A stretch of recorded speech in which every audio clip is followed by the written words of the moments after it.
হোজাইয়ে সমন্বয়ের এনাজরিরে বিহু শীর্ষক গীত নৃত্যের অনুষ্ঠান উদযাপন।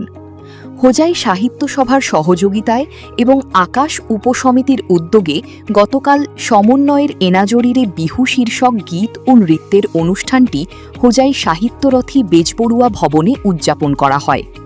নির্ধারিত কর্মসূচি অনুযায়ী গতকাল সকাল ৯টায় অসম সাহিত্য সভার পতাকা উত্তোলন করেন হোজাই সাহিত্য সভার সভাপতি কল্পনা দেবী গোস্বামী। সকাল ৯টা ১৫ বিহু পতাকা উত্তোলন করেন আকাশ উপসমিতির কার্যকরী সভাপতি অনিমা বড়ুয়া। বিকাল ২টায় বিহু মঞ্চ উদ্বোধন করেন হোজাই জেলা সাহিত্য সভার সভাপতি পদ্মকান্ত বরা।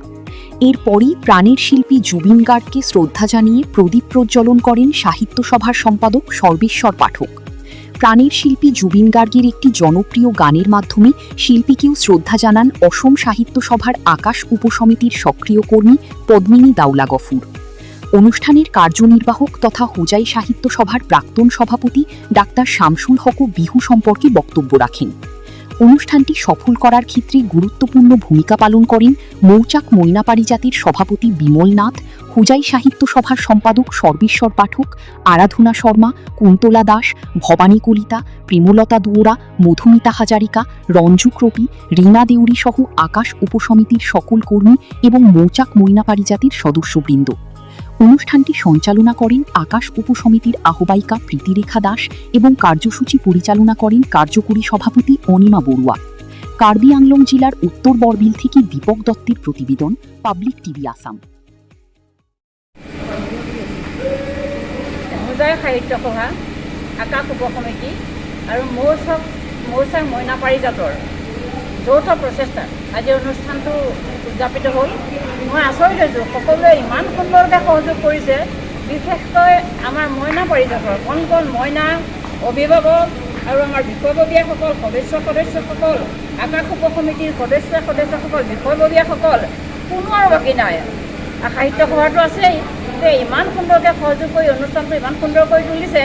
এতিয়া কিমান ২টা বজাতে আৰম্ভ হোৱা অনুষ্ঠান, এতিয়া শেষ এতিয়া ৭টা বাজিল। এতিয়ালৈকে অনুষ্ঠানটো ইমান সুন্দৰকৈ কোনো মানুহ ক'লৈকো লৰচৰ হোৱা নাই। ইমান সুন্দৰকৈ অনুষ্ঠানটো চলিলে। এয়া সঁচাকৈ আমাৰ অসমীয়া সংস্কৃতিৰ বাবে আমি শুভ ইংগিত বুলি ভাবিছোঁ। সুন্দৰ হৈছে, কাৰণ বিহু আজি জুবিন গাৰ্গৰ মৃত্যুৰ পিছত সকলো মানুহ ম্ৰিয়মাণ হৈ আছিল। জুবিন গাৰ্গৰ বিয়োগত সকলোৱে অন্তৰত এটা আঘাত লৈ আছিল। তথাপি আমাৰ সংস্কৃতিকটো আমি ৰৈ যাব নোৱাৰোঁ। সংস্কৃতিকটো আমি যেনে তেনে আমি চলাই নিব লাগিব, এইটো আমাৰ নিয়ম পৰম্পৰা। গতিকে এই সংস্কৃতিটো চলাই নিবলৈ যাওঁতে আমাক যে সকলো লোকে ইমান সুন্দৰকৈ সহযোগ কৰিছে।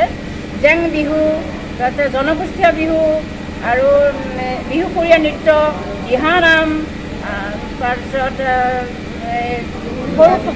বিহুগীত, কবিতা আবৃত্তি, কণ কণ মইনা সকলোৰে বিহুগীত, দলীয় নৃত্য, সকলো অনুষ্ঠানৰ সহযোগত মানে গোটেই অনুষ্ঠানটো এনেকুৱা হৈ পৰিছে যেন এখন যেন সুন্দৰ ফুলনি, তাৰ যেন সুন্দৰ সৌৰভে সকলো দৰ্শকক যেন আপ্লুত কৰি ৰাখিছে। সেয়েহে দৰ্শকসকল আঁতৰিব পৰা হোৱা নাছিল। সকলো দৰ্শকক আমি ধন্যবাদ জনাইছোঁ, লগতে আপোনাকো ধন্যবাদ জনাইছোঁ। সকলোৰে সহযোগিতা আমি এইদৰে কামনা কৰিছোঁ। ধন্যবাদ।